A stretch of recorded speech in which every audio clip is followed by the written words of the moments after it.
Welcome, everybody. I'm Jan Masaoka from the California Association of Nonprofits. And in these last 30 seconds before we formally start, please introduce yourself to our panelists and to everybody by typing your name and your information in the Zoom webinar chat. And if you aren't sure where that is, it's in the icon at the bottom of your screen. There's also an icon.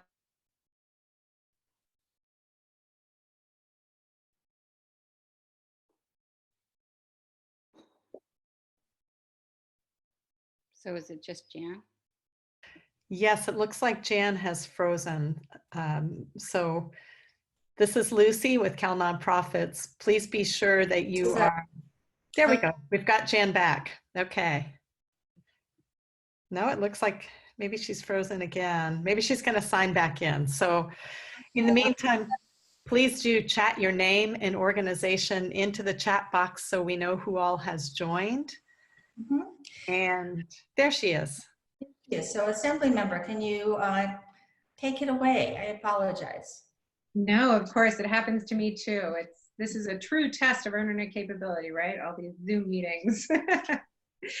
Well, hi everyone. And I just want to say good afternoon. I'm Assemblymember Bauer-Kahan. For those of you that I have not had the chance to meet, I see a lot of our great partners in District 16 signing in, which is exciting, and people from outside who come to learn with us. So welcome. I represent the Lauro area down the 680 corridor through the Tri-Valley.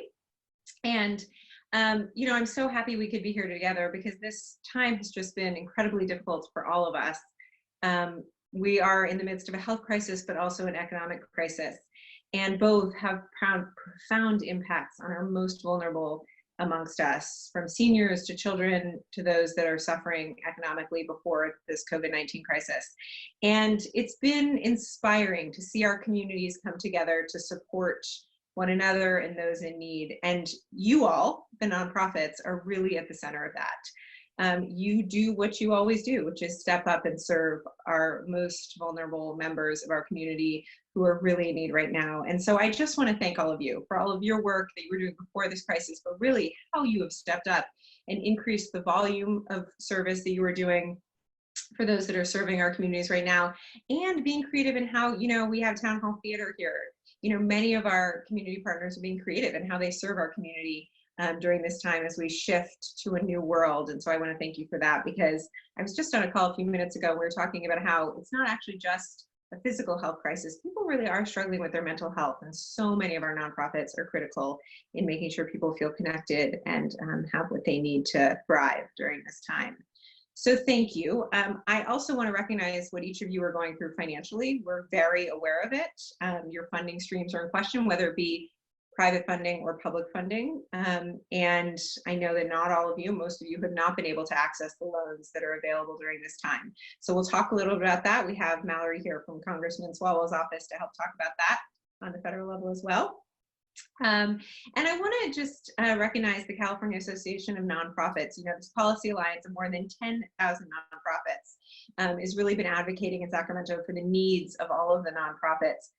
You know, the letter that we got signed by nearly 1,200 organizations talking about the challenges each of you are facing highlights what it is we need to focus on to keep supporting you. And then the ability of my colleagues and I to sign letters that Assemblymember Rivas and Limon spearheaded to talk to our colleagues about what it is that we need to focus on to get you through this time. So we're here to partner this town hall to talk about what we at the state and federal level are doing with COVID-19 and how we can support you, and hear from some of our nonprofits on what you guys are facing. So now I'm going to turn it back over to Jan Masaoka, CEO of Cal Nonprofit.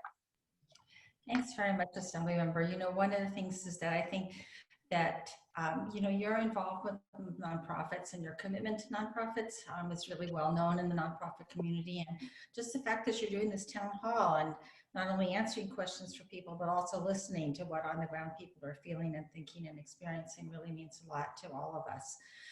Just a couple of housekeeping things for people. You can use the chat box down there if you want to say something to everybody. If you have a question that you want the panelists to address, please type it in Q&A. And I also want to mention that we also have the staff members of our elected officials here. So even if maybe your comment doesn't get addressed specifically, you'll know that they're taking note of it and making sure that that does get addressed sometime in the future. We're going to say a little bit more about, as an advocacy organization, what we're doing, but right now I want to introduce two of the people that we have that we're just really excited to have. So one is Melissa Stafford Jones. She's Executive Director of the Dean and Margaret Lesher Foundation. And, you know, I've always loved the Lesher Foundation because there are not a lot of foundations that are located in and focused on Contra Costa County. And so the ones that we have to really cherish and appreciate.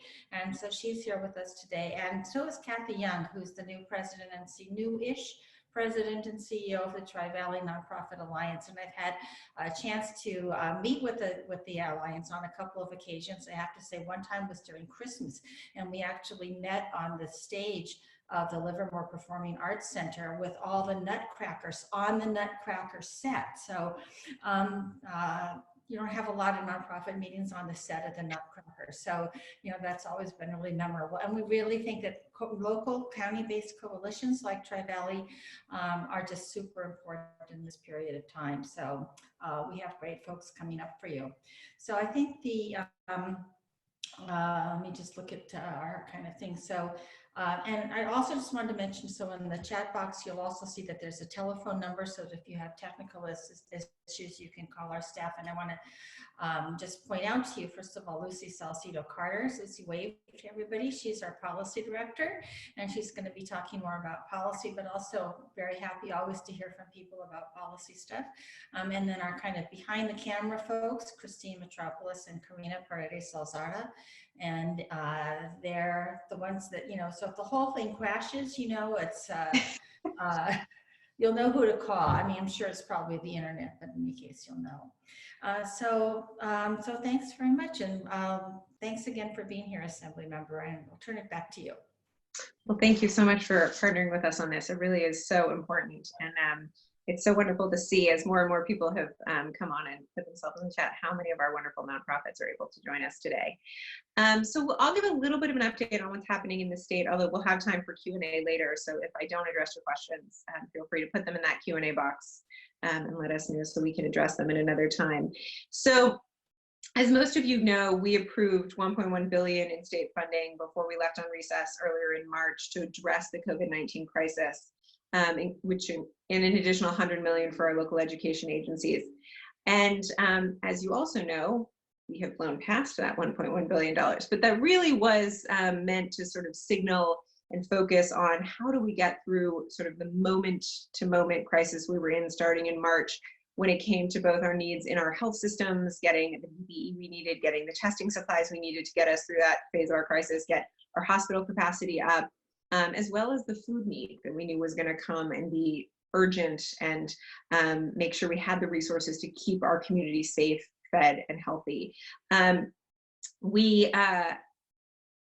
Through that money, several initiatives were launched, as many of you know, including Project Room Key, which was a really exciting initiative to get people into motel rooms as housing option instead of homeless shelters, and get some of those congregant care facilities that our homeless shelters are decreased in population, since they're not the safest place, and get people into places where they could be safe, especially if they were a vulnerable part of a vulnerable population or had been exposed to COVID-19. And it'll be interesting to see, one point on that, what we do with some of that. So some of those are assets now that the state has acquired, and I think that it's a really exciting thing looking forward of how that will help us with our homelessness problem as we come out of this COVID crisis. We also started the Stay Home, Save Lives check-in program to support our seniors and prevent food insecurity and isolation. And in Contra Costa, 211 has been a huge part of how we address the need of the community by making sure that they have a resource to call and get the services that they need. Working with seeing what was happening and responding was really critical has been critical throughout this purpose. So as we saw farms had too much food and food banks had too little food, we worked to connect the two and make sure that that farm food was getting to those most in need. And 20 million pounds of food went from our farms to 41 food banks, which was a really exciting initiative. Also focused on, again, food. I know I talk about it a lot, but making sure, I did a town hall for fourth graders. It was a Q&A for government Q&A, and one of my fourth graders asked me, where does my family get food if we're hungry? It's heartbreaking to know that a young fourth grader was thinking about that, and that's the last thing we want. We want to make sure that everybody who has food needs it. So it's something that the state has really been focused on. So the new PEBT program that'll put $365 per child in the hands of families that need it to get them the food resources they need is another really exciting proposal that's coming out. So that's all the good things we've done. Now let's talk about the budget. So you all may have seen yesterday the announcements about the May revise. If you look at the LAO's predictions versus the Department of Finance predictions, we're somewhere between $18 and $54 billion in deficit. We are constitutionally obligated to balance the budget, and we will, but that requires massive, massive financial cuts. And so yesterday, the May revise, the governor's version of the budget came out, which showed those deep, deep cuts to many aspects of our community that I can speak for myself and many of my colleagues. We don't want to cut any of those things. Education, senior services, I mean, a lot of what you saw in there, we would never want to touch. That's not the position we're in, right? We need to make $54 billion worth of cuts, and that's going to hit almost everybody in the state. And so I was just communicating with Mallory's boss earlier today. We will be working really hard with our federal partners to try to get some relief on that. And that will mean the HEROES Act. We are going to be pushing really hard with our federal partners to get some relief through the HEROES Act, because there's a lot of the really tragic cuts in that budget that can be eased if we can get more federal funding. So I know that Congressman Swalwell is very much on top of that, as I'm sure is Congressman DeSaulniers' office, who I think is also on the line if I saw correctly. So making sure that we are doing everything in partnership with the federal government to ease some of those cuts, because the last thing we want to do is see cuts to vulnerable communities. And I think that is the work that all of us on this call have in front of us, which is we have to cut. That is the reality we are in. And how do we do that without hurting our most vulnerable populations? How do we prioritize? How do you help us prioritize, right? What is most important?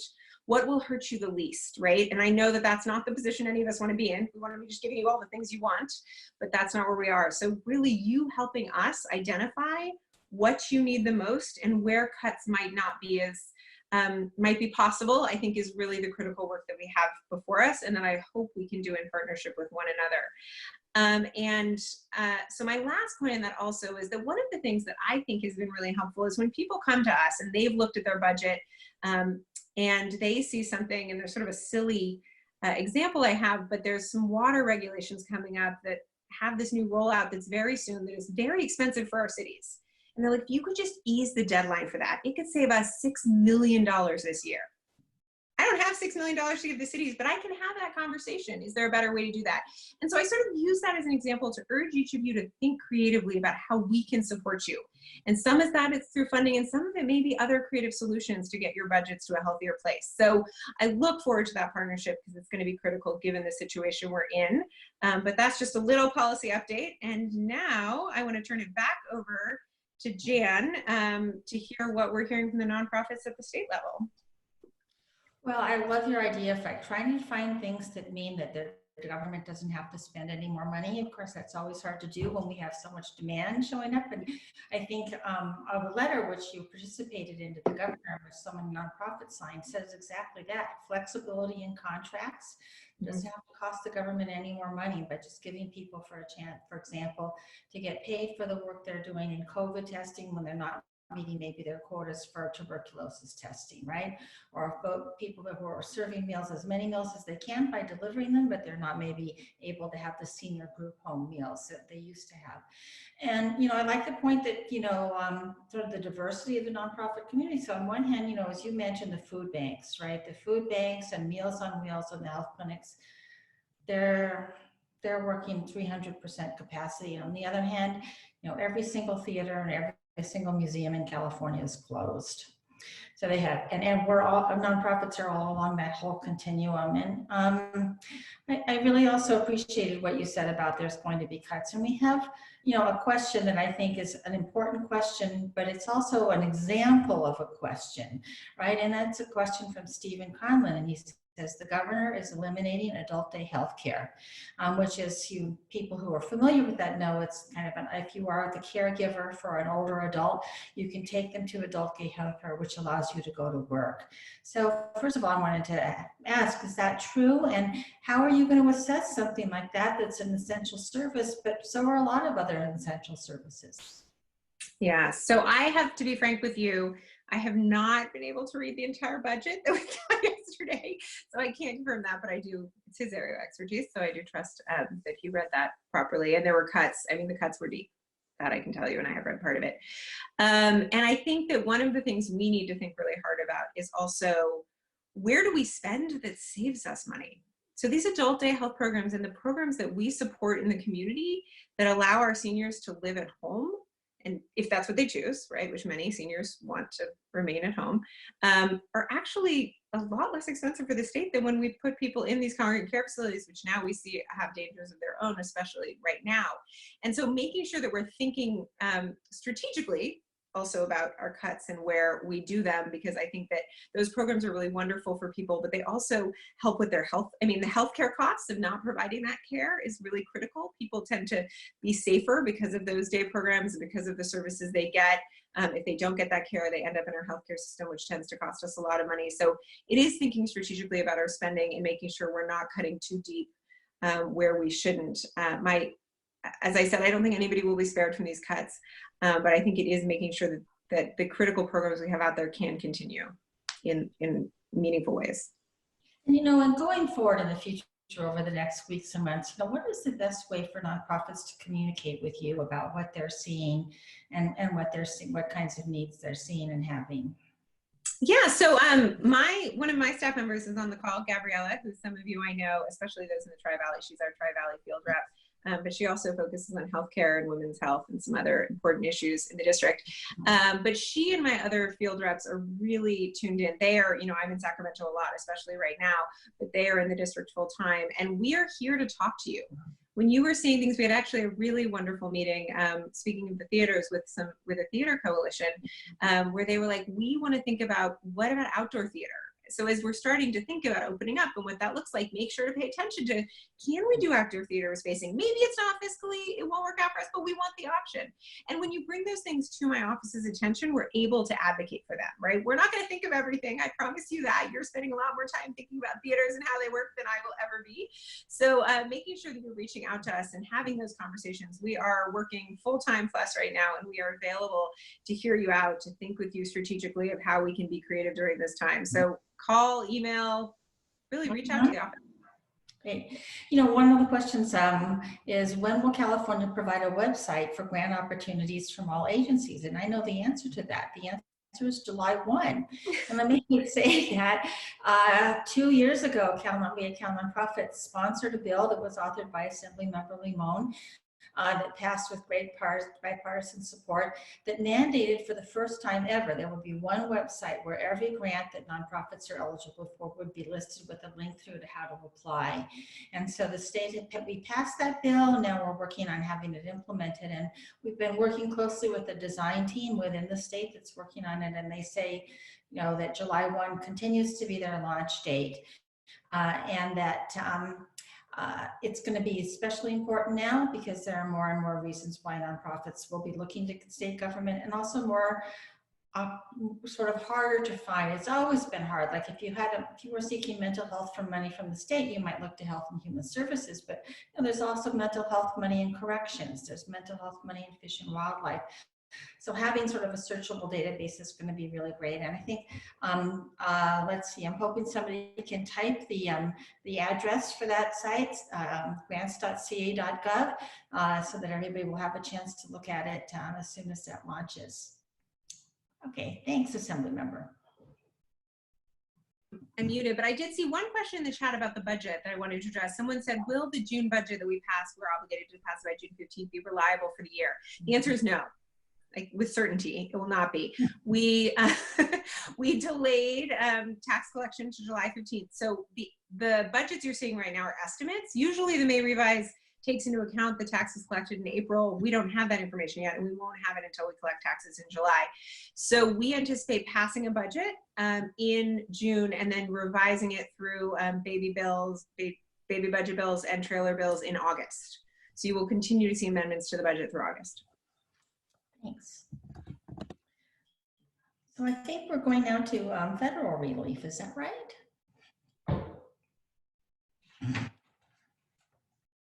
Shouldn't mute myself. Yes, we are going to turn it over to Mallory. So we have Mallory DeLauro, who is Congressman Swalwell's district director, who is here to give us some insight into what's happening in Washington.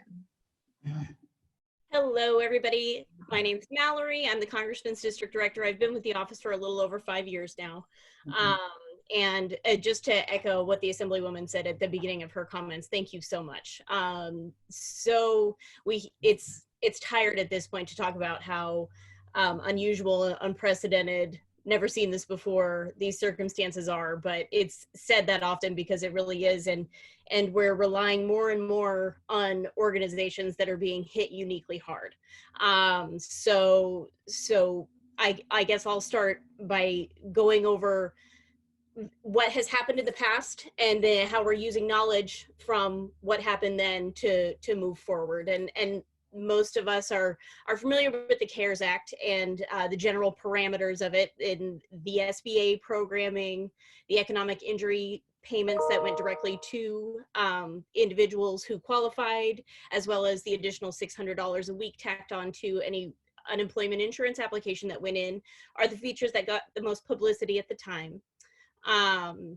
Specific to the organizations and the leadership that's on this call, we received a very mixed bag with the SBA programs. We're hearing currently about a very mixed sense of success as well as frustration with both the SBA, the economic injury disaster loans, as well as the Paycheck Protection Program. We know the rollouts were slow. There was no getting around that. There was, I think, a lot of hope that relief was coming, and then the agencies simply did not have the staff to get the machine working as fast as everybody wanted it to be. But now that we are, of course, I believe about 8 weeks into those programs now, we are seeing some successes. Specific to our nonprofit community partners, though, whether it was the result of an urgency to get relief flowing or a lack of familiarity with how a lot of nonprofit organizations are structured, or most likely a combination of both, we did see a lot of our vital nonprofit organizations get locked out of some of the funding that was made available, given the restrictions on the programs. Whether it was, affiliations or employee numbers, given that as a result of those affiliations, things like that, we know that a lot of the organizations who very much need the assistance weren't able to access it. So one other feature of the CARES Act that is now coming back into play with the HEROES Act is the Main Street Lending Program. So that is set up by the Federal Reserve, backed by the Treasury, and had some additional loan programs that we're now seeing be expanded to hopefully most of the organizations that were perhaps locked out of the first round. And so what we're seeing is that through the HEROES Act, which my boss, again, would love to be here, but he's actually waiting to vote on this bill right this minute, so he was not available. But we're seeing immediately the Main Street Lending Program must include nonprofit organizations as eligible borrowers from that program. And it stipulates that this is all, we got the details on the legislation about the same time you got the budget, Assemblywoman. So I'm referring to notes. But it requires that they offer a low-cost loan option tailored to nonprofit organizations. So there was a statutory minimum on some of the loan sizes that the Main Street Lending Program could administer, and that was about at $500,000. Obviously, that program was designed for larger organizations. We're seeing that there must be the availability of at least one option that doesn't have that minimum. We know a lot nonprofits are very good at running very lean, and so to have a $500,000 loan minimum is again another barrier that they can't meet. You can do a lot of good with that money, but you don't necessarily need that much, and therefore couldn't meet that threshold. So we're seeing that be removed, as well as some other provisions. And to address your concern, Assemblywoman, as well as everybody else, there in the HEROES Act, there is robust state and local funding. So that is what my boss is on the Hill waiting to vote on right now. It's in the House. There are 2 chambers. So we don't anticipate everything that's currently in the House version of this bill surviving. So what we need from the community on this call is to echo what the Assemblywoman said, is tell us what you need most. And we'll work on continuing to boil down the information that's coming to us from various committees that are researching the aspects of this bill, and that we'll be negotiating as we move forward. But we need to know what pieces of it are most vital, because we'll be doing the same back and forth to develop that sense of, vote yes to get relief flowing is slowly disappearing. The polarization and the combativeness is starting to creep up again. So we really want to be able to come to the Congressman and say, we got 15 calls from nonprofit organizations, and they're all highlighting A, B, and C as their top line issues. And that way he can go and he can reinforce that with the speaker, so that we know where we need to really hold ground and where we might be able to let go a bit in order to get some relief flowing into the communities. So with that, I'm happy to address any additional questions afterward, but those are the main highlights. Again, we'll have more detail soon. It's an 1,800-page bill. So we're working on boiling it down, but thank you for being here. Thank you for the work that you continue to do. This is Lucy with Cal Nonprofits. I think I'll jump in just to piggyback on what you've been saying, Mallory, and you gave us an open invitation to mention some of the things that we're hearing from nonprofits. So I'd love to jump in with some of that. You're right that the first round of the PPP was really challenging for nonprofits, and it's been better in the second round with some of the smaller lending institutions. But still, the larger nonprofits are not able to access the PPP. So I was really happy to see that the HEROES Act has the opportunity for larger nonprofits to be eligible for those loans and to have them forgiven. The other, there are a couple of other issues that are coming up now for nonprofits who have gotten the PPP. One is that the 8-week time frame that the grant allows for really isn't long enough. And we know that because the economic crisis is going to continue for months. So I was happy to see also that I believe in the HEROES Act, it's going to extend for 24 weeks. So that would really make a huge difference. And then also we've been hearing from some of the other categories of 501Cs that they would like to be included. I know that only 3s and 19s and tribal organizations have been included. So happy to see that that's also part of the HEROES Act. So those are some things that we're hearing from nonprofits that I know really make a difference, and continuing to have access to lending institutions that really will serve them and not be gatekeepers to these relief programs. And then there was one other thing. Oh, people are asking if there's going to be another round. If you get one grant, is there going to be an opportunity for a second round, given that the economy is going to be slow to recover? So those are some of the things. And I would just like to get the word out to nonprofits. If you haven't applied, please do. There's still money in the second round. You can go to sba.gov and apply, and the process is pretty simple, and there is access to information about lending institutions right there on the website. So. Yes, to supplement what you said, thank you for mentioning the 8 to 24 week expansion of the Paycheck Protection Program. I left that detail out. And then the other piece would be for the loans that nonprofit organizations are able to access through the Main Street Lending Program. The structure of that program wasn't quite as advantageous as the PPP or even the EIDL, but for qualifying nonprofits specifically, and cited are those that are predominantly serving low-income communities, there is a forgiveness aspect to those loans made through the Main Street Lending Program as well. So we could see some very advantageous terms evolve out of that. So we have our fingers crossed. Great. Just one more thing that I think we had a question about too. The formula for forgiveness on the PPP grants has been problematic, and I think will be problematic for nonprofits, particularly the ones that have PPE costs that are really high, and to have to do a 75% on payroll and a 25% on all other costs, including rent and utilities. It just is a formula that's pretty challenging given the current circumstances. So I wanted to throw that in as well. Yeah.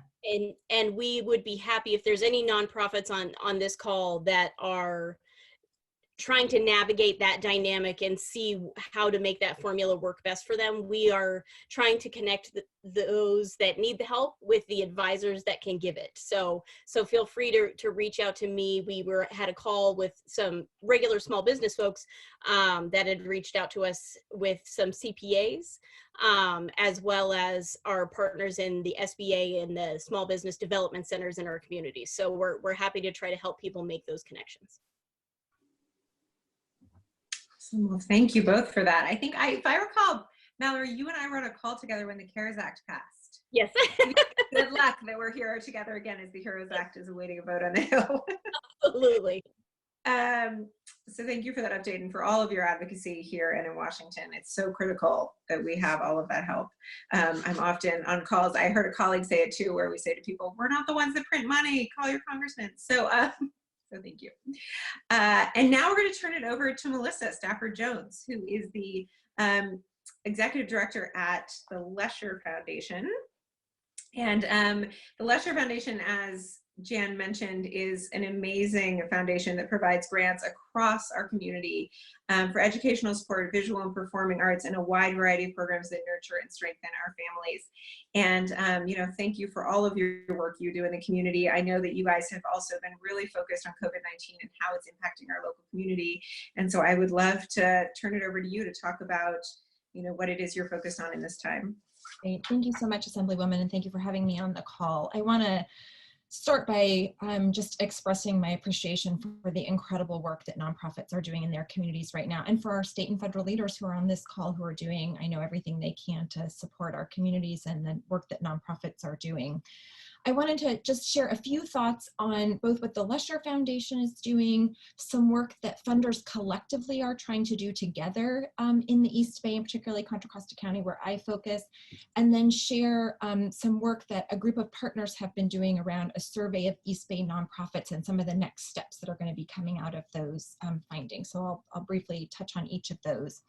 In terms of the work that the Lesher Foundation has been doing, our communications with our nonprofit partners, of course, started right away with COVID. And as has been referenced, the number one thing that came up immediately was around access to food, as the Assemblywoman talked about. That was just the biggest thing immediately, as well as support needed for homeless services, the need to support organizations that were directly in communities working with the most economically fragile families, and the issues around mental health, social isolation, well-being that have come up in terms of that. So the Lesher Foundation happened to have a board meeting just a few days after the shelter in place was called, and we made about $200,000 in grants specifically for COVID-19 that day, and also created a $500,000 fund for COVID-19 response that we're still working through right now and continuing to make grants both in terms of short-term immediate response, but I'll also share, I'm hearing from many of our partners the need to also begin having the conversations around midterm recovery and long-term reimagining, so that we're planting those seeds today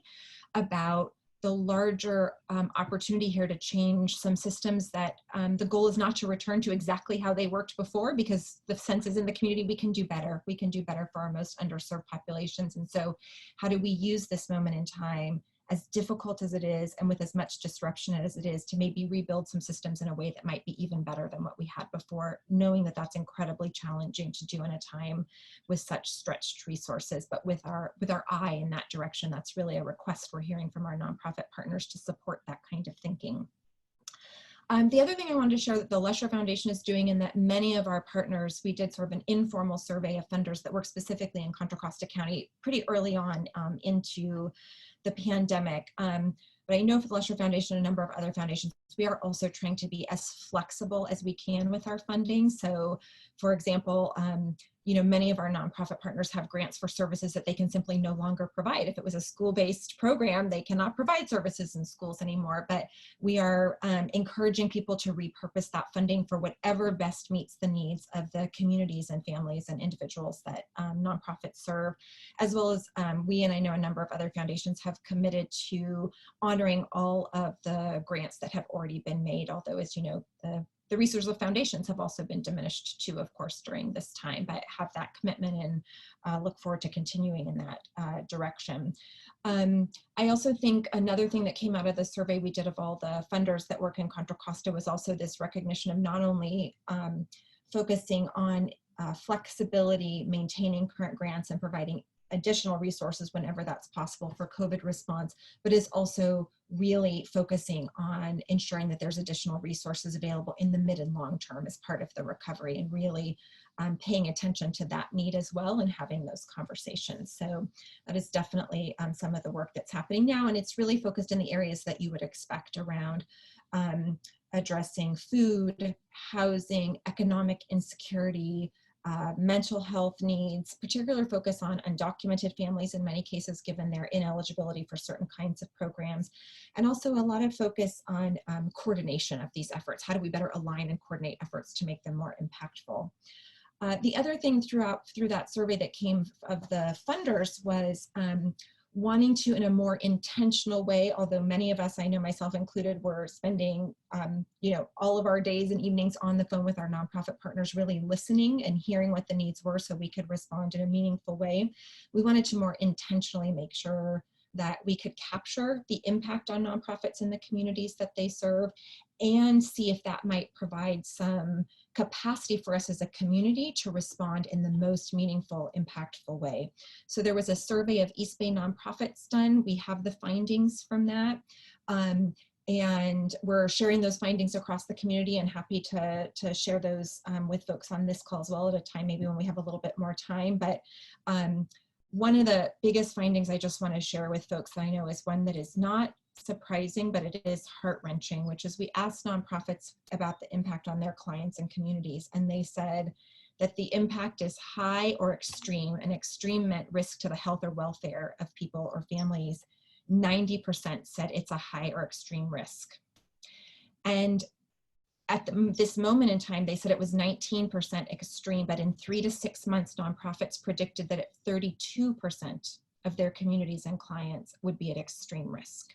So the sense is that the cumulative impact is going to grow on our communities and become more severe, and that we need to be really committed and prepared to do this work in the longer term. So we are working on a series of next steps amongst funders, with local government leaders, with nonprofit partners, to think about how do we take these findings, really build some next steps that will allow our community to respond to not only the needs of today, but what are predicted to be increased needs in the coming weeks and months. So I'll stop there, and thank you again for having me today. Thank you so much, Melissa. I think, I think what you touched on, which is that the need today is going to grow as this crisis continues months and months in the future, I think is absolutely right. And I think that it is, what I'm so happy to be on this call is that with the philanthropic community and the nonprofit community and government coming together, we are only going to succeed together. And, the innovation that I think can come out of this and will come out of this is going to really hopefully make us stronger. It's so cliche to say that, we're only stronger together, but it's also really true. And so, thank you for your partnership and providing that information. And, it sounds like if people want to reach out to get more details on that survey, then Melissa would welcome that. So thank you for sharing that. I'm sure, and put a question in the Q&A because we'll get to questions if you have questions for Melissa. Now we're going to turn it over to Kathy Young, Executive Director of the Tri-Valley Nonprofit Alliance, who's going to talk about what they're doing in response to COVID-19 in supporting the nonprofit community in the Tri-Valley. The Tri-Valley Nonprofit Alliance is a group of local nonprofit organizations that meet, collaborate, share resources, and strengthen each other as they work to raise community awareness and to strive to achieve their missions. And it really is, as Jan mentioned, an incredible coming together of the nonprofits to figure out how best to serve the community together and in sync, in sync, which is really an amazing thing. And I think it's a good example of how we can be stronger together. So Kathy, I turn it over to you. Well, thank you. It's really nice to be here. Thank you for including us, and thank you for seeing us. And I say that because the Tri-Valley is this funny little niche, and we often aren't seen as an area that actually has any needs. And that's one of the big struggles that we have in our area. And that's still a problem with COVID-19. When I look to see where a lot of the funding is going, very little of it is actually trickling out to our area. So one of the things that we've done as an organization, I met with a colleague of mine with our city human services departments, and they talked a lot about the gap in funding coming. And these frontline organizations that are working on the front of COVID-19, they have more needs. They have a big cut in volunteers, and the funding is being cut. And so we created a fund. We started a fund. One thing I noticed is there are a lot of community members out there who want to help, and they didn't know how to help. So we're reaching out to local businesses and foundations, and we're creating a matching fund so the community is holding these different types of fundraisers to help provide the matching funds. And they identified 6 safety net organizations that are really doing the critical work right now. And so we're raising these funds to help support. It feels like we kind of have to do it as a community and a lot of it on our own. So that's one reason the Tri-Valley Nonprofit Alliance came together, is so that we could figure out ways that we can work together and support each other. Our tagline is collaboration, community, and I'm forgetting the last one now, partnership, collaboration, and community. And that's what I'm seeing a lot of going on right now. And I'm really impressed with the nonprofit community and how they have been able to pivot. And I'm seeing a lot of, there's a website or a Facebook page, Tri-Valley Help for Sheltering in Place. And they have been doing food drives to support the food banks, and they've been doing diaper drives, and they've been buying gift cards from local restaurants to feed the hospital workers. And I've just been amazed at how many people want to step up and help. They started making face masks, which actually turned into a nonprofit of itself at this point. And our nonprofits are partnering with each other. I see Sunflower Hill growing the vegetables for Culinary Angels, and Culinary Angels, is providing their food to their patient or to their client base, which are people that are facing serious health challenges. Let's see, what else are we doing? Yeah, so we're the fundraisers. That's one of the big fears in our area is, all of these fundraisers. It's almost gala time, and how do we work together to try to raise money for each other, because this is big fundraising time. I am going to put a plug. I'm going to put this in chat right now. We are partnering with the Sanford Institute of Philanthropy at JFK, and they're doing an event on Tuesday, a lunch and learn, and it is to talk about how you can do virtual events. So a lot of events are going to have to go that way, and people are figuring it out as we go. And we're trying to connect our nonprofits to different resources. That's one of them. We had Steve Lesher, he talked at our meeting last month, and yesterday we had a program on how to advocate for your organization, which is really critical right now. So I really worry so much about the smaller nonprofits, and especially like the arts organizations, the youth, sports, scholarships, all of those organizations, and how they're going to fare, because I know that they're feeling uncomfortable reaching out, asking for money from their constituents when there's clearly so much great need out there.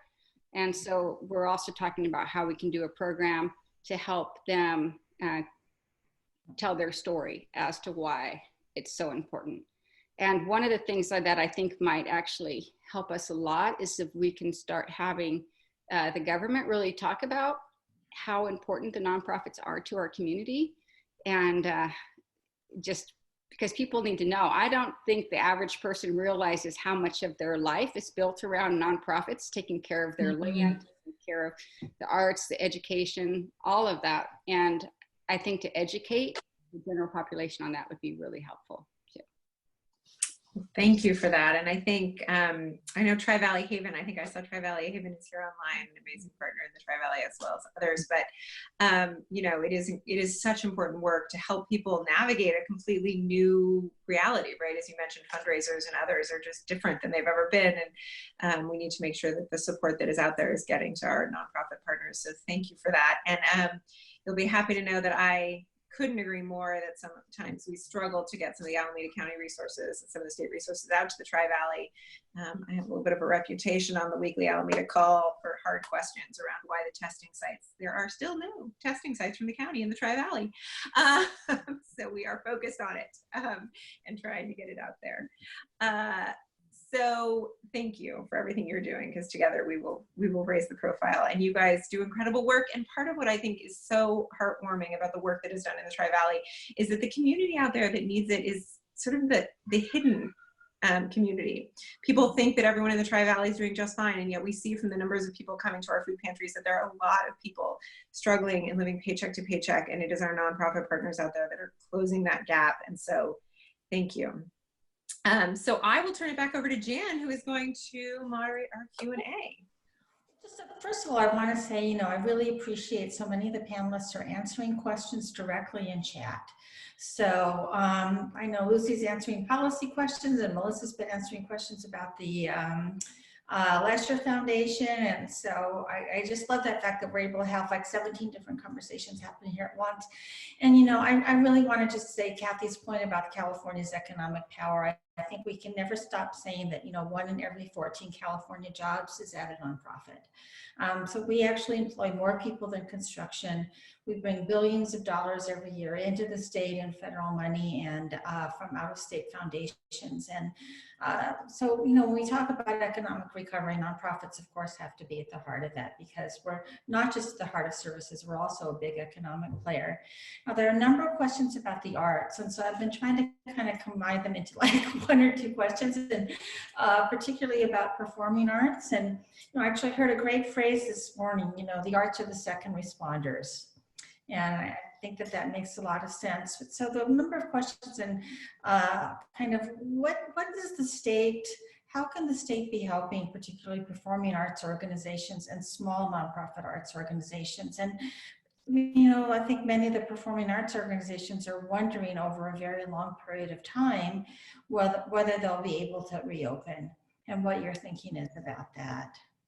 Yeah, so as I mentioned briefly, I had a really helpful conversation with some of our performing arts organizations in my district about what they're thinking and what they think they can do. Because again, I don't run a performing arts organization, so it's harder for me to think about it. So it's helpful to hear from all of you. And, you know, we in the Tri-Valley, we have a Shakespeare theater that's been outside for years, right? I mean, that's the way they operate. And so could something like that open up now that we are pretty confident that the virus spreads less so outside? Restaurants are going to now start opening outside, as many of you know. So why not a performance? And maybe we couldn't have the chairs quite as close, but that's probably a little more comfortable for all of us anyways. So, you know, what is possible and how do we move towards it? And I think hearing from them, you know, what they think is possible was helpful. So we are looking at it now. As many of you know, and I know I saw a question in the Q&A that was very detailed about what is possible. That is all set by our county public health officers. They are not political. They are not controlled by the county board of supervisors. They make those calls on their own, and that's a good thing, right? I mean, I think these should not be political decisions. These should be health decisions, and that's what they've been.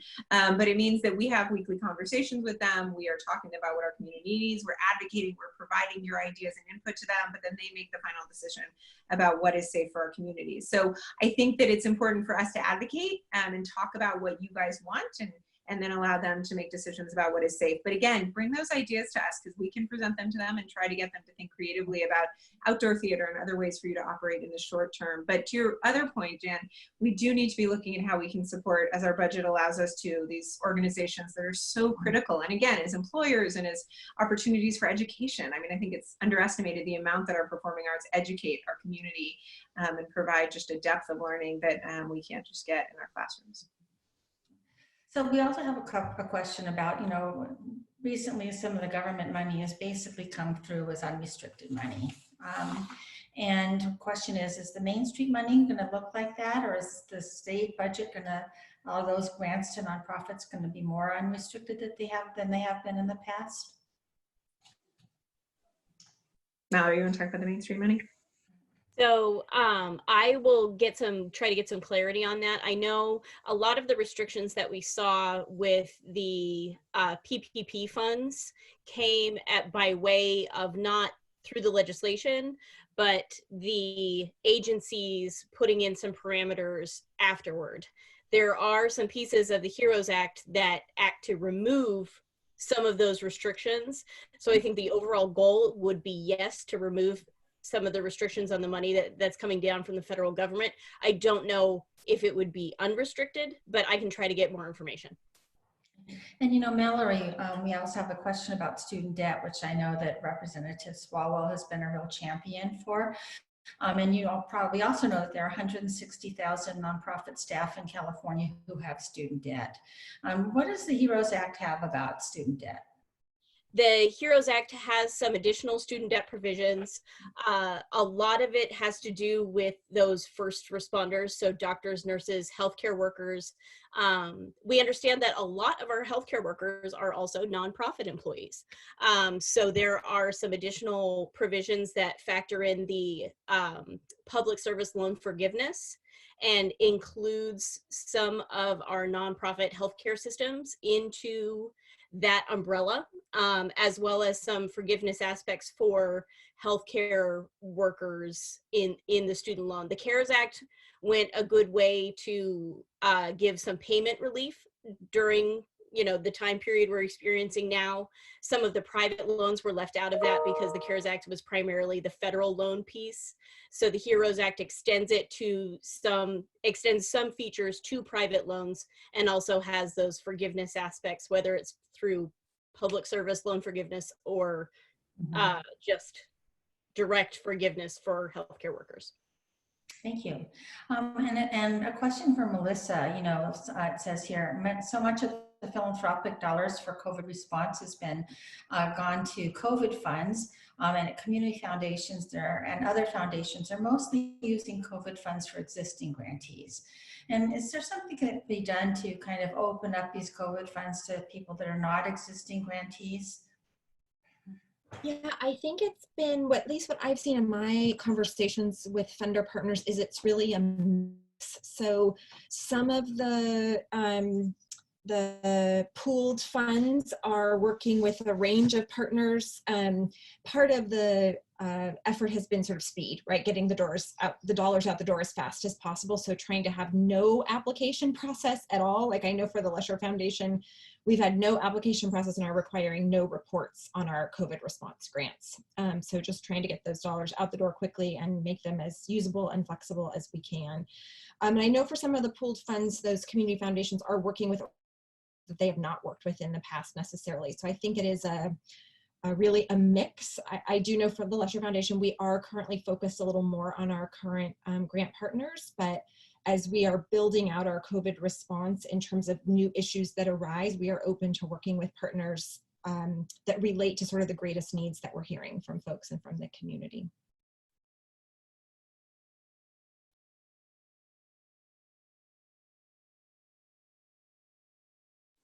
Jan, you're muted. Oh, I'm sorry. Okay. That's an interesting question. If we've already received money from the Paycheck Protection Program, can we also apply for these other kinds of programs that are coming from government, both state and federal? On the federal front, I can say that yes, that is the case.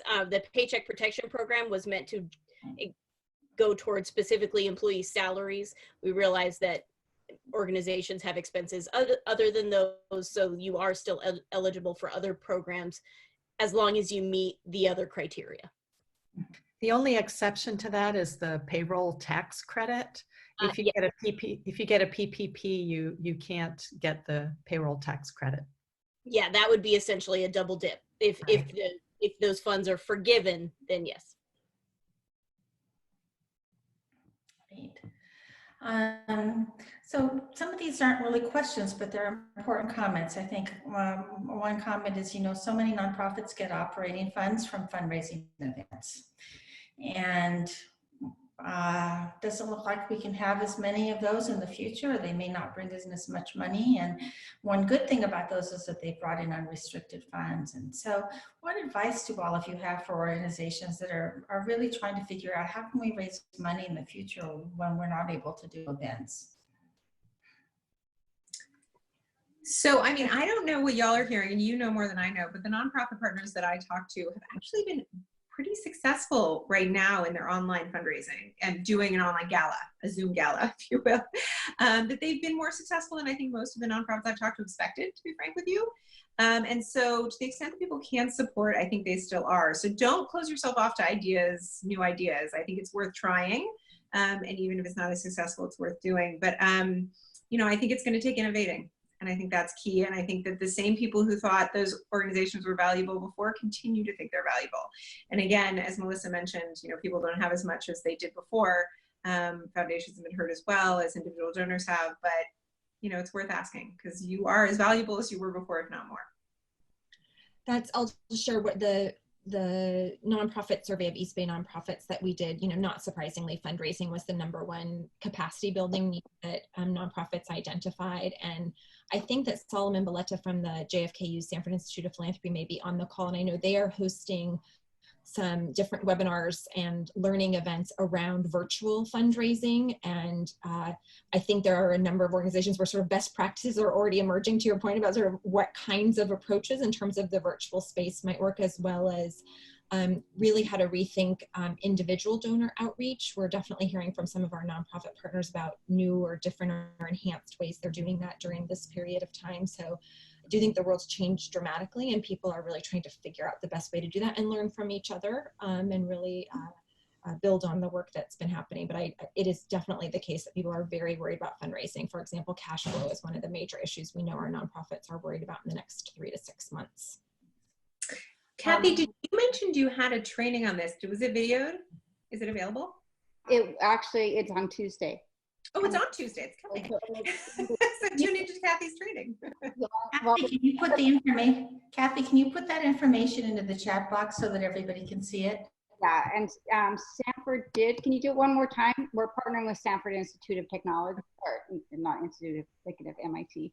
Stanford Institute of Philanthropy, and so I'll put it back in here, I guess. Too, I have it right. I saw that Solomon was chatting it in too. So yeah, so there it is. I copied and pasted it. So yeah, that's a good opportunity to engage in and partnerships with other organizations. You might find ways to do that.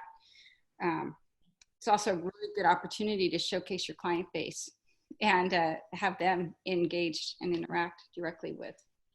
We did one.